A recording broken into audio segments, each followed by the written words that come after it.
Greetings one and all, a good month, a good year, a good life. We are on the first day of the new month of Adar, counting down 13 days to the holiday, the festive holiday of Purim, Super Wednesdays here in the Holy Apple, in the Holy Land, on the Holy Hilltop. Welcome one and all. Okay. Today's title of the class is Why do Jews get smashed on Purim? The real reason. Why do Jews get smashed, plastered, for those that don't speak slang language, drunk on Purim? I just want to say that I'm always happy to be here in the Holy Apple and the Holy Hilltop, but this week especially, I got a ride.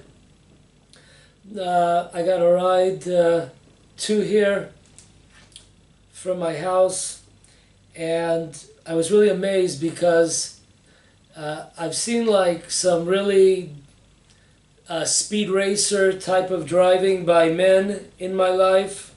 I might have some kids also.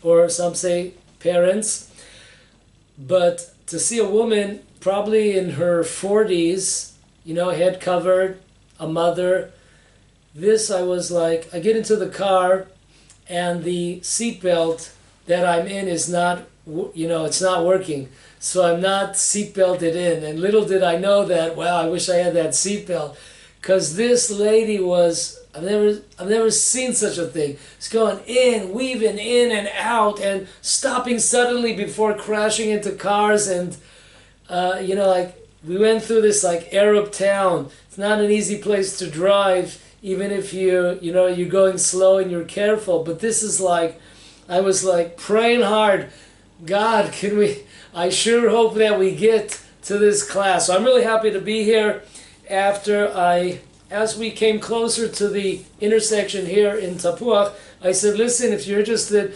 it might be a good idea for you to change your occupation. She said, what? I said, maybe you should become a professional car racer, Indy 500. I think that's your call. I don't know how well she took that one, but anyways, I had to say it because it was really the truth.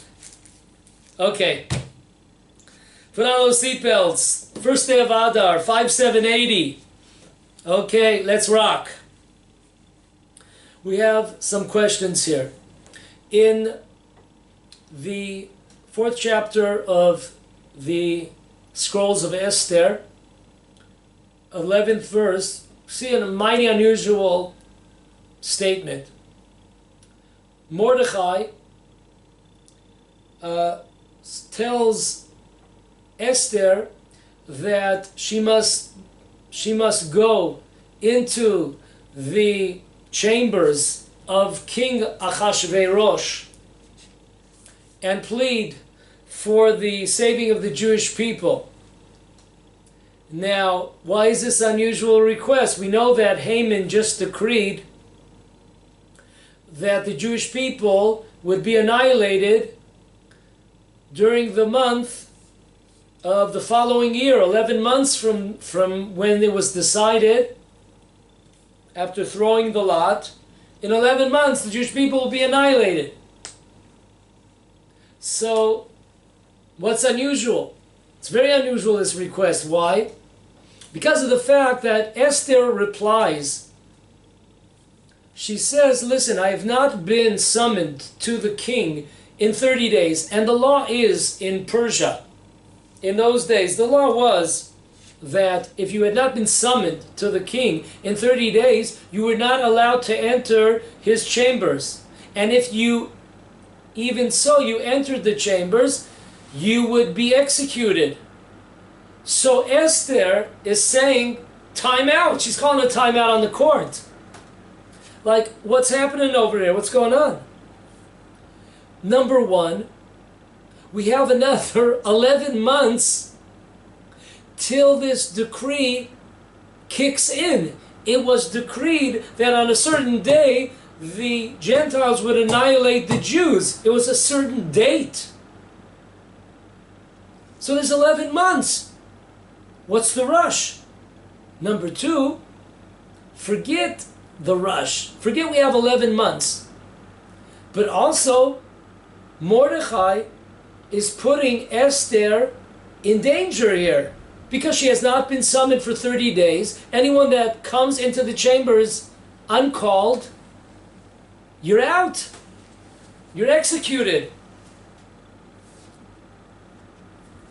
So this is very unusual behavior. That's our first question. What in the world has gotten into Mordechai that he's rushing it? He's putting Esther's life in danger. Second question is 3 verses later, chapter 4, verse 14. Mordechai says to Esther that if you refuse to go now into the chambers of the king, Achashverosh, and plead for the saving of the Jewish people, not only will you be destroyed, but also your father's family.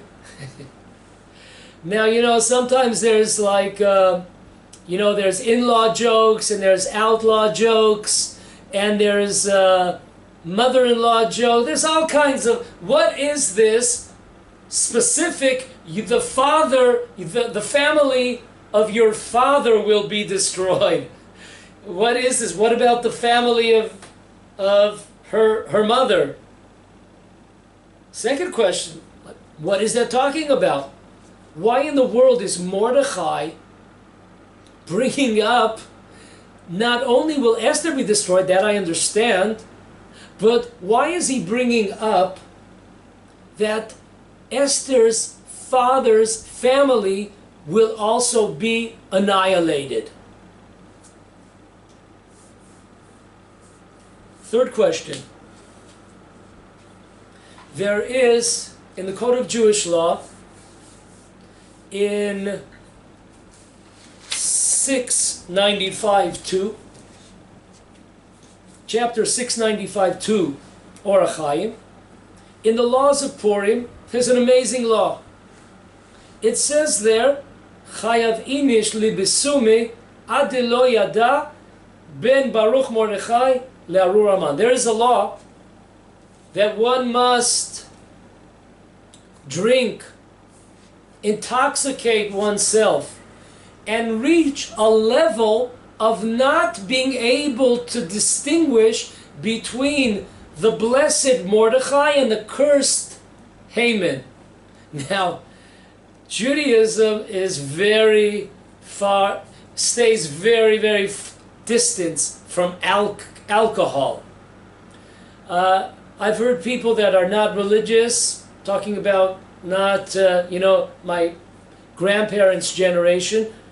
They would say, they said a few times that they never ever met an alcoholic that was Jewish. It was like rare. Today, I'm sure times have changed, unfortunately, but there were times where in history, many centuries, that Jews were not drunkards. They stayed away from that kind of stuff. We see a lot of, on TV, you see a lot of you see Irish bars, Irish bars, and you see a lot of different types of, places that they sell the booze, bars, but you don't see like usually a Jewish bar, a saloon. You don't see that. This is really unusual. On this holiday, it says that we should become intoxicated until we reach the level that we're not able to distinguish between the blessed Mordechai and the cursed Haman. One might have to drink a lot in order to get to that level of misunderstanding.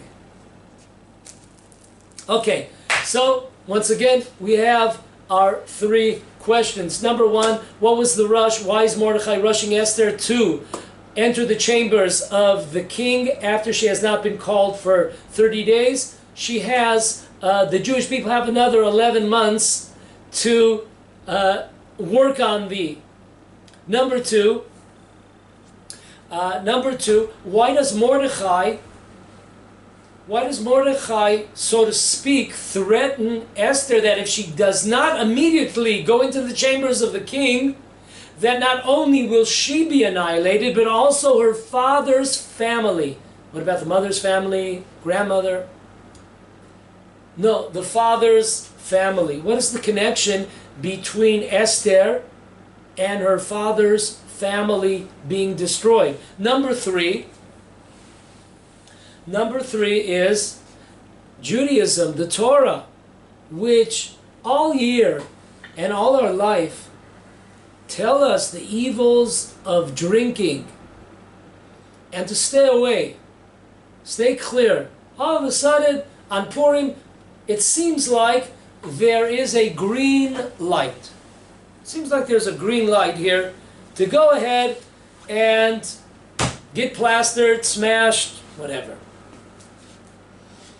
Why is that? Okay, those are our questions. Now, we're going to give, for all these questions, an amazing one answer. And here we go. Here we start. Number one point that we have to remember, that Queen Esther was a relative. She descended from the family of King Shaul, King Saul.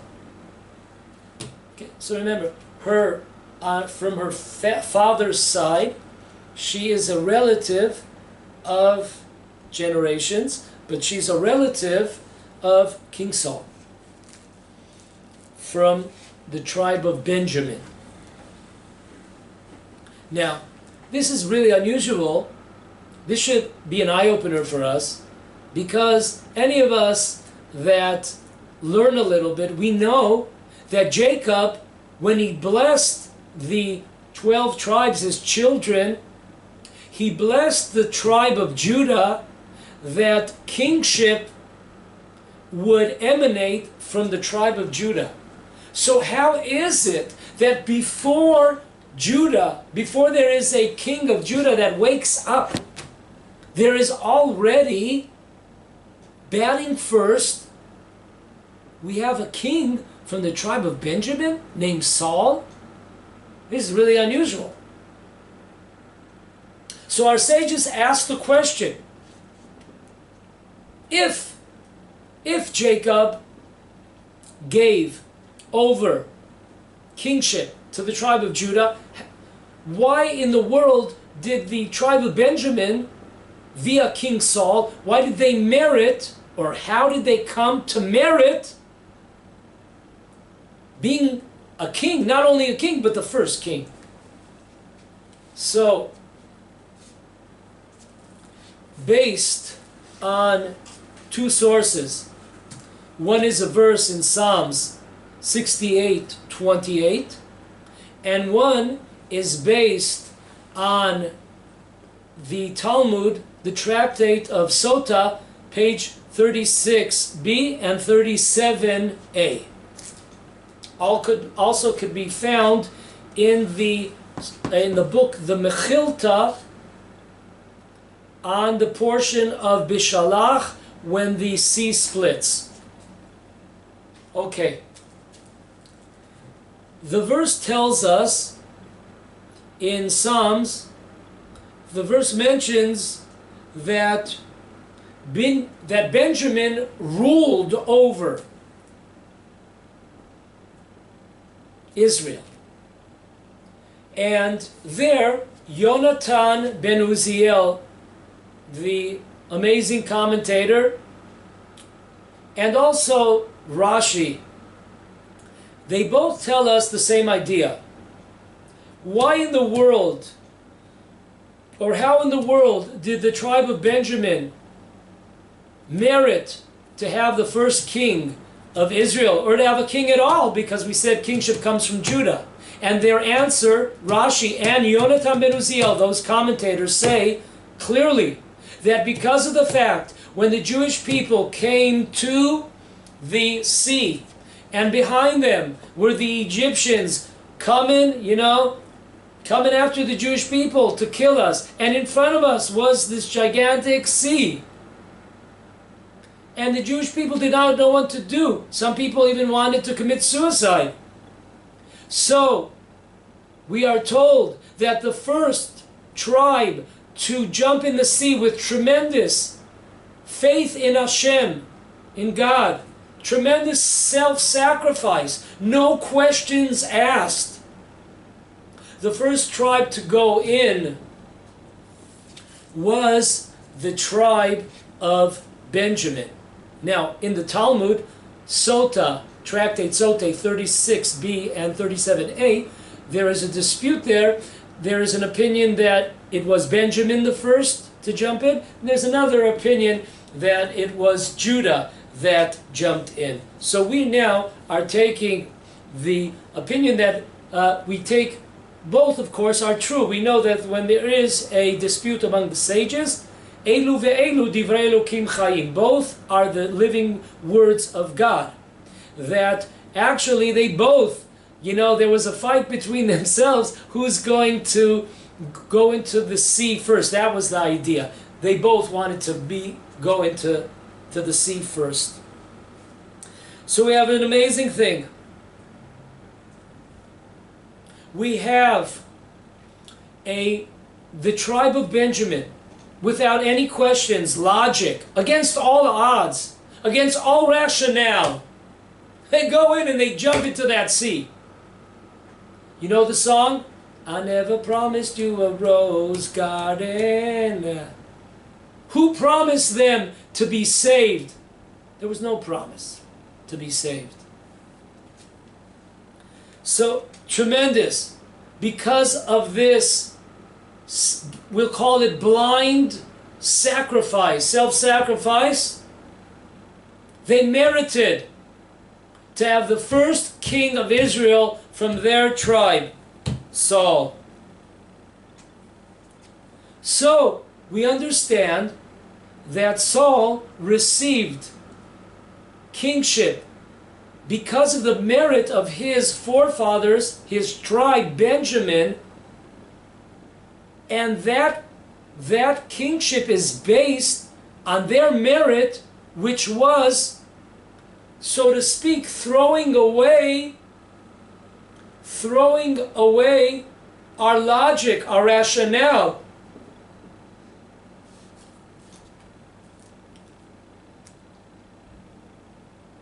And what does Saul do? We will see 3 different times. King Saul decides that instead of being a simple Jew and listening to what the prophet or God commands, Saul is going to go and he will use his intellect, his rationale, his wisdom, his intuition, and he will, like sometimes when they learn the Talmud, going in and out, or the ride I had today, weaving in and out of different lanes, he decides to weave in and out, relying on his judgment, on his conclusions. Let's look at that. Totally opposite of what his forefathers of his tribe, Benjamin, when they had no promise that the Jews would be saved. When we know that the Jewish people were very frightened at the sea because they knew that they had not been in Egypt for 400 years. They were only in Egypt for 210 years. They had left early. Or not only, they were not subservient for 400 years, they were only subservient not for 210 years either, only for 86 years. There was a lot of reasons to believe that this was a setup by God to end it. That's all, folks. And they threw away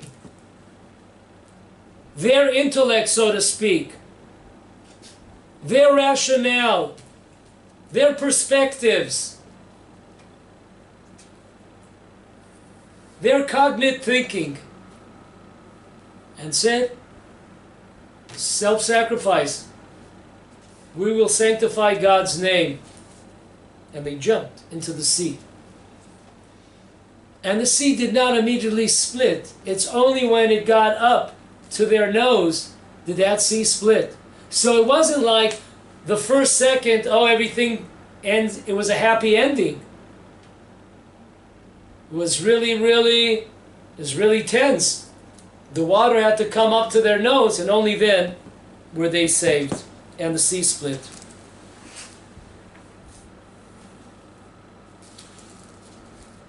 There's an amazing, just to come to this world, to hear this following source by the Meshech Chochmah, who lived before the Holocaust. We've mentioned him a few times in our classes, how he, 15, 20 years before the Holocaust, he saw it coming. In his commentary on the Torah, Meshech Chochmah, Exodus chapter 35, verse 30. An amazing, remember this all, we should remember this all our lives. An amazing, put on that seatbelt. This is really worth everything. It says there in Exodus, on this verse, 35:30, it says that God appointed two people to be in charge of the erecting of the tabernacle. One was Aholiav, the son of Achisamach, and the second one was Bitzalel, the son of Ori, the son of Hur. So the obvious first question we have here is, why did the Torah use extra words to tell us the genealogy of Bitzalel? It goes back to his grandfather. On the other hand, when it tells us about his partner, Aholiav, it only tells us who his father was, Achisamach. So that is kind of sticking out in your face. So listen to the words. Let us engrave these words on our hearts, always. V'meshech Chochmah, Rabbi Meir of Dvinsk, says an amazing line. He says that when a Jew sacrifices his life for God, it has to be in a very pure and simple and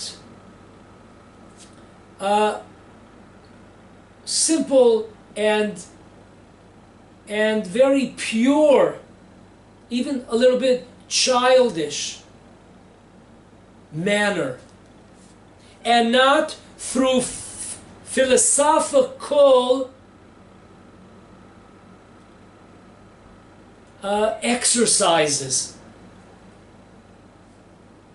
And where do we see such straightforward, simple, not being a smart aleck, oh, I'm such an intellect, I'm so wise, I know better.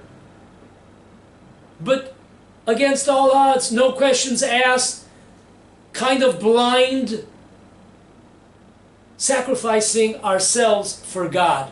Amazing. Why is that? It says we got it from the descendants of Bitzalel, who was chosen out of all the people in Israel. He was chosen to erect the most holiest structure, the tabernacle. Why? Because look at his genealogy. He comes from the tribe of Judah. And Judah, what do we know about them? They also, like Benjamin, they sacrificed their lives at the time of when the Jewish people left Egypt, and a week later the Egyptians were on their tail, coming after them to annihilate them. And the tribe of Judah also jumped with tremendous, so to speak, childish faith and belief and self-sacrifice. And also look not only at those descendants of Bezalel from his tribe of Judah, but also look at his grandfather. Who was his grandfather? Listen to this amazing thing.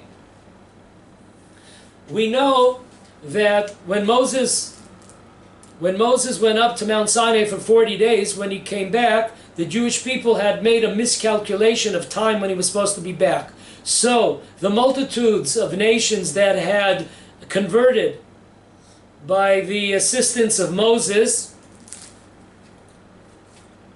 they said that apparently Moses has died and we need another leader. So they decided to make a golden calf. So who do they go to? They went to one of the leaders of the Jewish people. That was Hur, from the tribe of Judah. And they said, listen, Hur, apparently Moses has died, and now we want to make we need another leader, we need another, so to speak, a God to lead us. Moses is gone. We want your help, because Hur was one of the leaders of the Jewish people. They needed the multitudes, the nations that were trying to incite the Jewish people to worship and to create this golden calf. They needed somebody that was from the so-called establishment from on their side. They needed one of these names. So what better person than Hur? So they go to Hur and Hur says, no way, Ray. I don't have anything to do with you people. I refuse to have any connection with you. This is a terrible idea. It's forbidden. I am not with you. Oh, you're not with us, they said? And they slaughtered him right on the spot. They just killed him right on the spot. In the meantime, who sees this? Aaron, Moses' brother, sees what's happening. Hur was killed. And now they come up to another Jewish leader from the so-called establishment, Aaron, Aharon. And they say, listen, Aaron, we want you to be with us. We want you to participate, take a part in the creation of the golden calf. Now Aaron is thinking about it. Hur did not take any time to think about it. He went on a very simplistic, throwing away, oh, they might kill me, all kinds of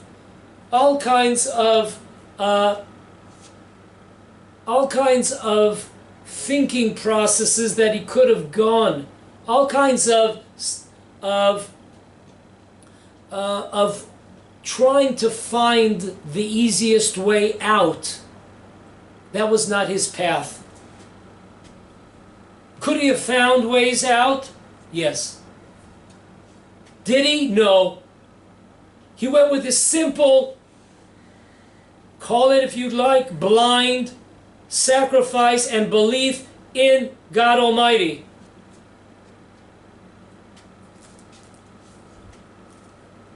Does it always work? It doesn't always work. There have been great Jews and Jewesses that have gone with tremendous sacrifice, and in the end, okay, they were blown away. But of course, many times Jews were successful when they had this tremendous faith and simple, pure belief in God, without becoming some philosophical, ideological discussion. And it has to be that way, because if every time we sacrificed ourselves, we won, then everyone would sacrifice. So there has to be times where the end was not a happy ending, so to speak. We've explained in previous classes how that works out. Why don't the good guys always win? They really do always win. But that's, go back to previous classes. Okay, so this is an amazing thing. So Aaron says, you know what? He's thinking to himself, if I say I'm not with you, they're going to kill me like they killed Hur. So he calls a timeout and he says, wow, I got a great idea. He pushes that intellect button. And once again, Aaron is one of our he's one of our forefathers. He's the greatest of greats, of course. It's magnifying glass here. Of course we're talking about that. But I'm just like it's been blown up by our sages to show that there was a mistake here. So we have to always remember who we're talking about. God forbid we're not talking about people in our generation, how great they might be. They're still a different league, a different planet from what we're talking about, our forefathers and mothers in the times of the Tanakh. But anyways, Aaron says, I have a great idea. I have a great stalling tactic. I know that Moses will return, and I have a great idea. I'm going to tell them to gather up all the jewelry, the silver and the gold from the women. And I know that women are not going to agree to give their silver and gold over to anybody. Those are things that are close to their heart. They really are. That jewelry is close to their heart. It means a few explanations to that one. So there's no way that these women are going to give up their gold and silver jewelry and appliances to the multitudes. So this will be a great stalling attack. There'll be all these, there'll be all these fights and arguments. And in the meantime, Moses will come back, and the golden calf will never be created. It didn't play out the way that Aaron thought, and they forcibly took the gold and silver from the women. And eventually they did make the golden calf. So let's look at the verse. In the Torah tells us, in the book of Deuteronomy, the portion of Akev, chapter 9. It says, it talks about the construction of the golden calf. And it says that God was very, very upset. I'm on verse 20. God was very, very upset with Aaron, and he wanted to destroy Aaron, and only because of the fact that Moses interceded via prayer on Aaron's behalf, he was able to somewhat lessen the decree against Aaron. Let's look at the greatest commentator of all, Rashi. Rashi says, why was God upset with Aaron? It's not even upset, it's furious. Hitanaf. Because he listened to the multitudes. He listened to them. Very interesting, because Hur refused to listen to them. He did not make any what we call cheshbonot, any calculations. Hur did not go weave in and out. If I do this, if I do that, stall them, I'm going to play their game. No, I don't want them to ever think that I played their game. I don't want them to have that thought that even though I might be trying to trick them with my intellect, I don't want them to even ever speculate such a thought that I was with them. God forbid. So God is very, very furious with Aaron because he listened to the multitudes when they came to him instead of not listening to them like Hur. And God wanted to destroy Aaron. What does that mean, destroy? It says that he wanted to destroy, God wanted to destroy all four of Aaron's children.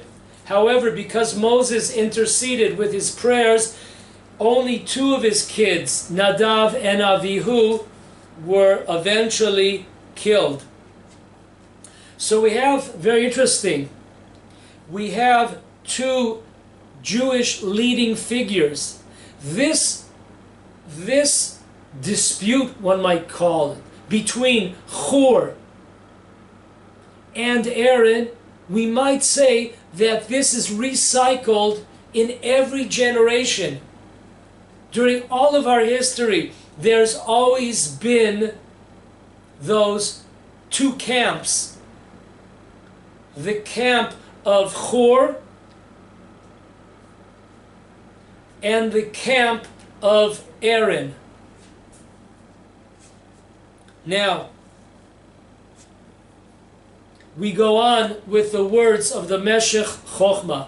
By the way, just in parenthesis, my bringing in Aaron here is not written in the Meshech Chochmah. I'm just adding it to show the startling contrast between these two great Jewish leaders, Aaron and Hur. So once again, the Meshech Chochmah, Rabbi Meir of Dvinsk, he's telling us that the reason why the Torah tells us who the grandfather of Bezalel is to teach us about his lineage, that he is from a grandfather that sacrificed, no questions asked, no tricks, no treats. Straightforward, simple, pure, no questions asked. Self-sacrifice, gave up his life. I'm not willing to play the game. I'm not willing to walk the walk or talk the talk. And not only that, Hur, where did he learn that from? He learned it from his ancestors on the sea. When the tribe, an entire tribe, because it says in the Mechilta that not only Nachshon jumped into the sea, but the entire tribe jumped into the sea. It just happened to be that Nachshon was the first guy in.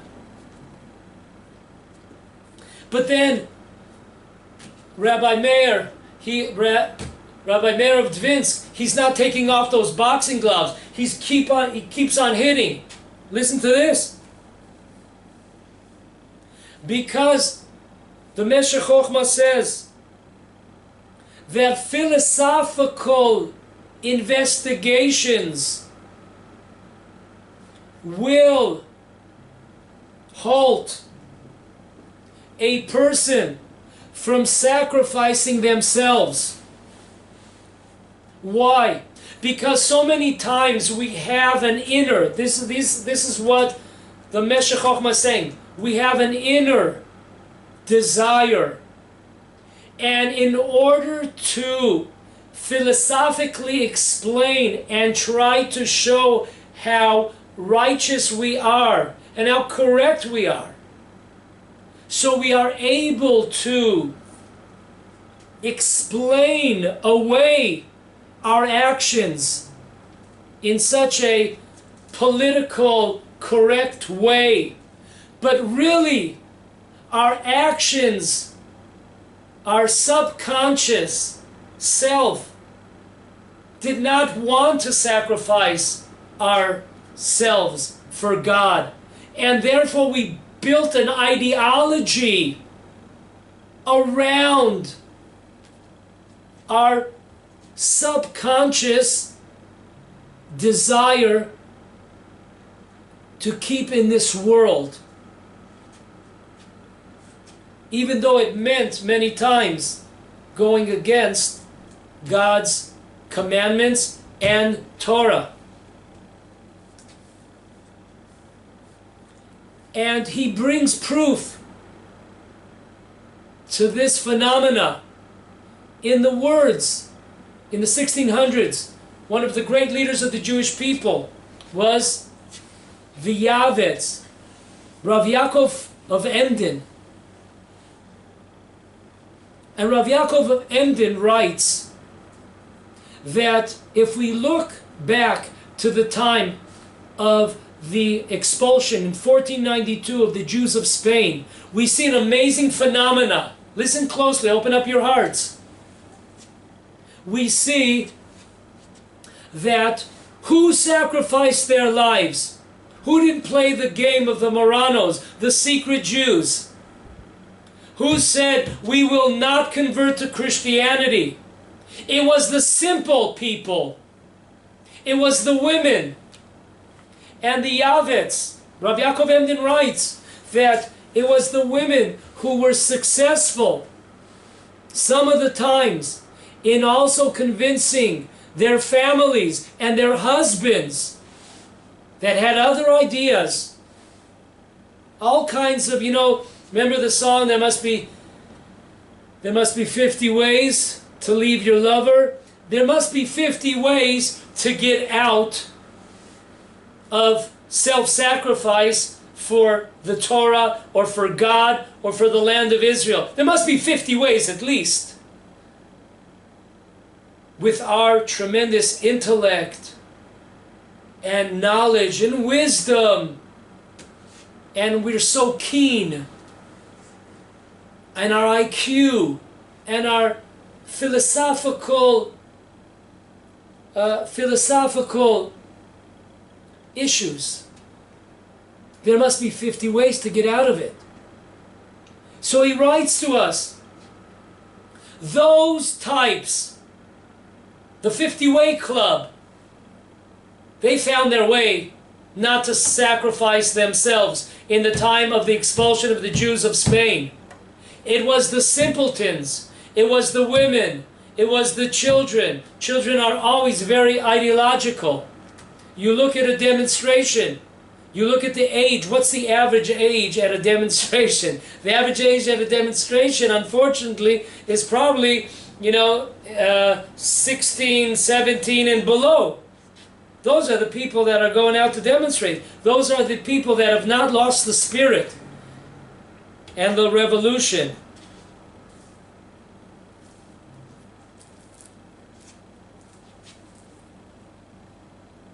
So therefore,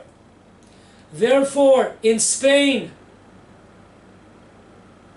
all these smarty two-shoes, as we would call them in school, these, too smart people,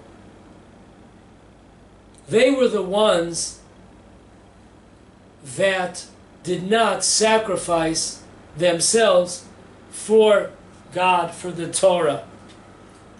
And in the final words of the Meshech Chochmah, because of the fact, listen to this, this is a beautiful, this to me, he must have received this commentary on this verse through prophetic prophecy. He writes an amazing line.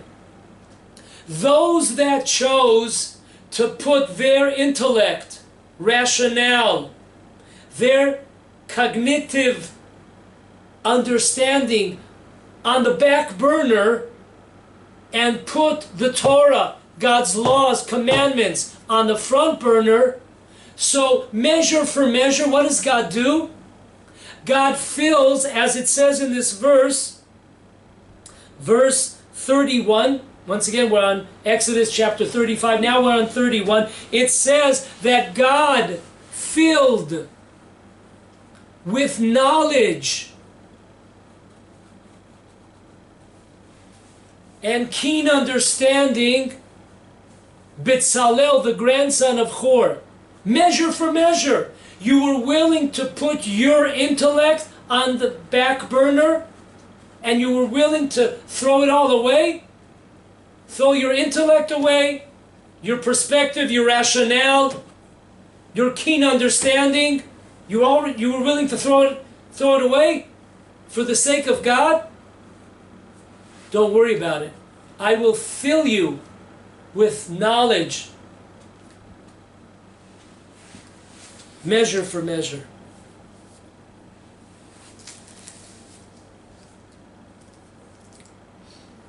Okay, so stepping back, Saul receives kingship. He's not really supposed to. Their tribe is not really supposed to. But they have this tremendous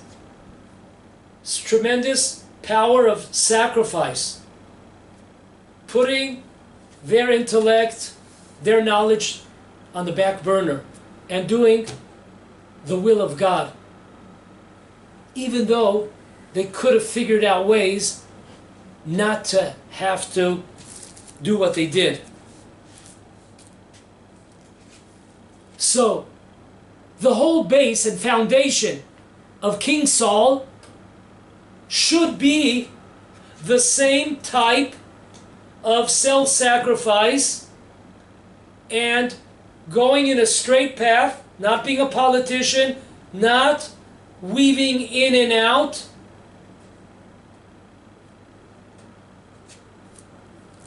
leaving our cognitive intuition on the side and going forward simply by what God commands. We will see that was not the case, unfortunately. The first case of King Saul is when the prophet Samuel, Shmuel, anoints him before the people of Israel. So, people of Israel came and gave him all types of presents. I guess in those days, if you took a present, they didn't give you an investigation or something, or bring it to the FBI or the CIA.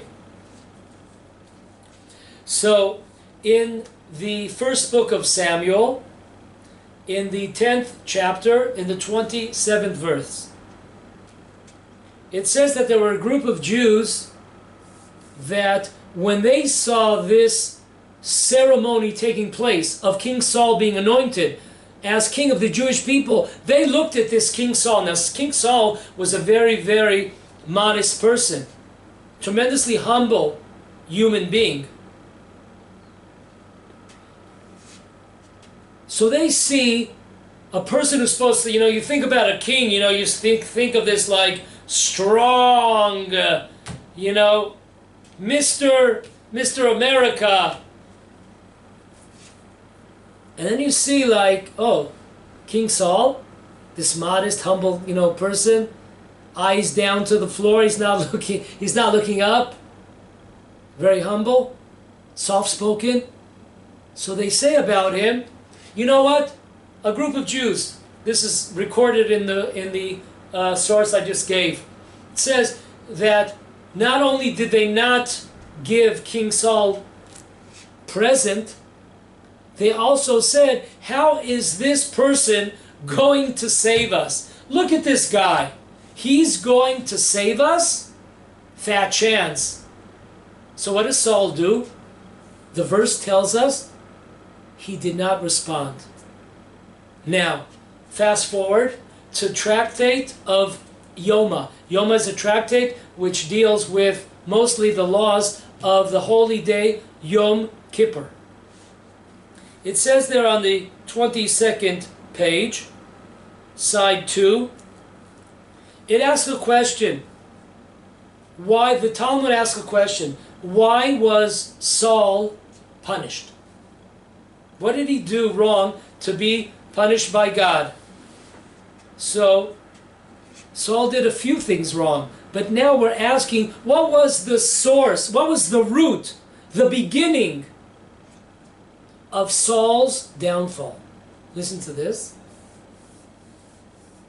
Here, it says that there is a law that the Talmud brings down that if a person, a Jew, goes against and embarrasses or is disrespectful towards a Jewish king is not allowed to have mercy on such a person, and he should be punished.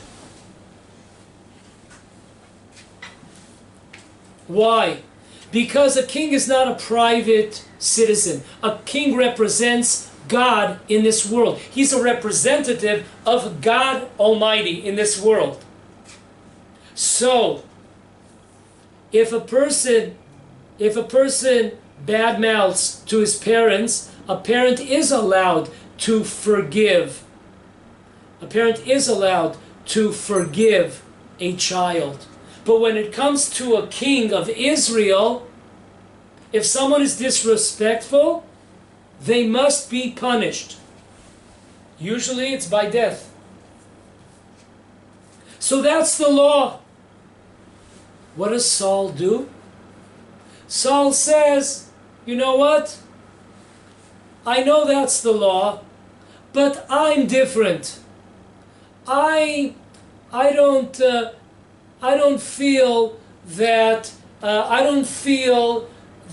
I was embarrassed, or to me it didn't make much of an impression on me what they said, or the way that they said it, or they didn't give me a present, or their words. To me, I'm way above that.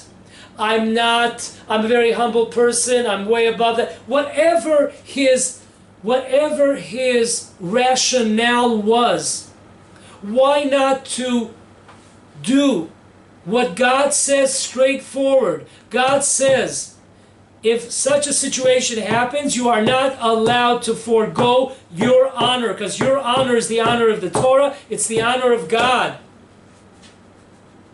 Or it might have been that Saul had said, I'm saying different commentators, what was trying to understand, what was the logic behind this forgoing of his honor when it's a straight black and white law. Commandment of a God. Another person says, a person says, listen, I'm new, I was just appointed and anointed today. I don't want to make enemies on the first day. I want the first day to go smoothly. In a few weeks or in a few months or whatever, when I'm able to fortify my kingship more, and people know me already, and the foundations are strong in my kingdom, then I will for sure, when that time comes, if that happens again, of course, I will punish them. But right now, it doesn't seem to me like it's a politically correct way of going about things to give these people a punishment on the first day that I'm in office. It's probably better if I show a more smiley, merciful type of person. So folks, it's an amazing thing. Benjamin, King Saul, on a silver platter, they receive a tremendous gift to be the king, the first, the founding king of Israel, the first king. Amazing, tremendous merit. But it's all based on doing what God wants. Straightforward, not playing intellectual games, not being politically correct. Straightforward. God has His laws, His commandments, His ratzon, God's will, and we understand that, and we go straight forward. We might sometimes close our eyes, might be very childish to some people, but that's the way that we go. That is the way that we worship our God. That is the way we are willing to sacrifice. The Greeks, in the time of the Second Temple, time of Hanukkah, what frightened them more than anything else was the willingness of the Jewish people to sacrifice themselves in this battle for the Torah and commandments. They were willing to give up their lives. Hannah and her 7 sons, we gave a few classes on that 2 years ago. there were a dozen reasons or so where she could have gotten out of it.